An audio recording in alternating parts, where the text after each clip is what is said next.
నడుస్తున్నాం అన్నారు. బహుశా ఆ సమావేశానికి వచ్చిన జనం లేదా జన సైనికులు చెవుల్లో పూలు పెట్టుకొచ్చారనుకున్నారు ఏమో మరి చంద్రబాబు నాయుడు గారు. ఇద్దరు కలిసికట్టుగా నడుస్తున్నారంట.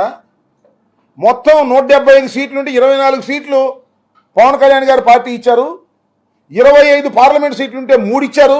ఇద్దరు సమానమే, కలిసికట్టుగా నడుస్తున్నామని చెబుతుంటే నమ్మాలి జన సైనికులు అనేటువంటి పరిస్థితుల్లో చంద్రబాబు నాయుడు గారు తన చాకచక్యాన్ని, తన మ్యానిపులేషన్ని ఉపయోగించి చెప్పేటటువంటి ప్రయత్నం చేశారు. చేయటంతో పాటు చాలా విషయాలు పాతవే మరీ గుచ్చి జగన్మోహన్ రెడ్డి గారిని విమర్శించేటటువంటి కార్యక్రమాలు చేసేటటువంటి వ్యవహారం చేస్తున్నారు. మేము అధికారంలోకి రాబోతున్నాం. పై ఇంకో మాట అన్నారండి, నాకు ఆశ్చర్యం వేసింది. ఈ పొత్తు మా కోసం కాదు, ఈ పొత్తు ప్రజల కోసం. నేను ముఖ్యమంత్రి కావడం కోసం కాదు. నేను ముఖ్యమంత్రి చాలాసార్లు అయ్యాను.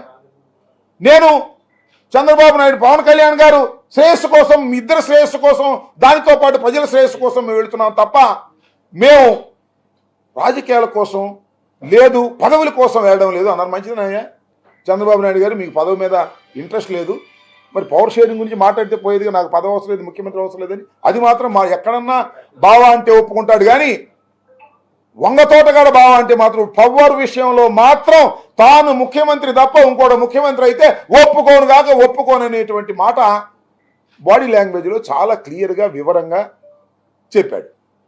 దాంతోపాటు ఇంకోటి ఏమన్నాయంటే, నేను అగ్నిని, నిప్పుకణాన్ని, అగ్నికి తోడు వాయువు తోడైంది, పవన్ కళ్యాణ్ తోడేది, ఇక చూసుకో మా పరిస్థితి ఎలా ఉంటుందో అన్నాడు.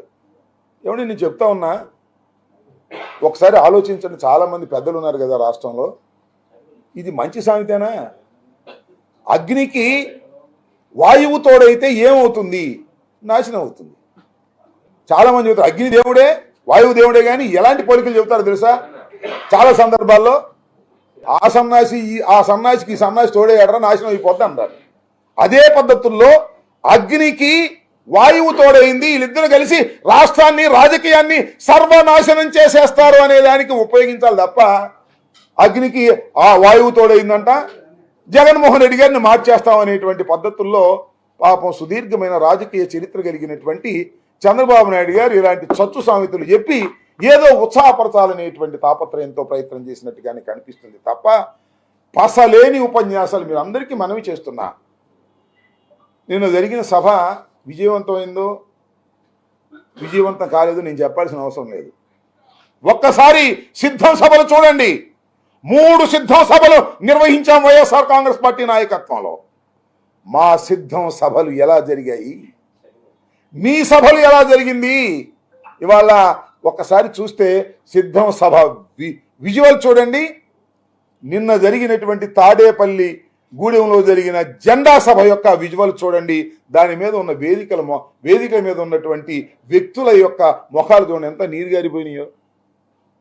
అసలు ఏంట్రా ఈ కర్మ అన్నట్టుగా. 4 గంటలకు ప్రారంభించాల్సింది 6 గంటల దాకా జనం రాకపోతే బిక్కుమంటా వచ్చి మాట్లాడాల్సిన పరిస్థితి వచ్చింది అనేటువంటి మాటలు వినిపించాయి తప్ప ఎక్కడ ఉత్సాహం లేనటువంటి సందర్భమే అది కనిపిస్తుంది తప్ప ఉత్సాహాన్ని ఏ మాత్రం పెంపొందించినటువంటి సభగా తేల్చి చెప్పేశారు విశ్లేషకులని ఈ సందర్భంగా నేను మనవి చేస్తున్నాను.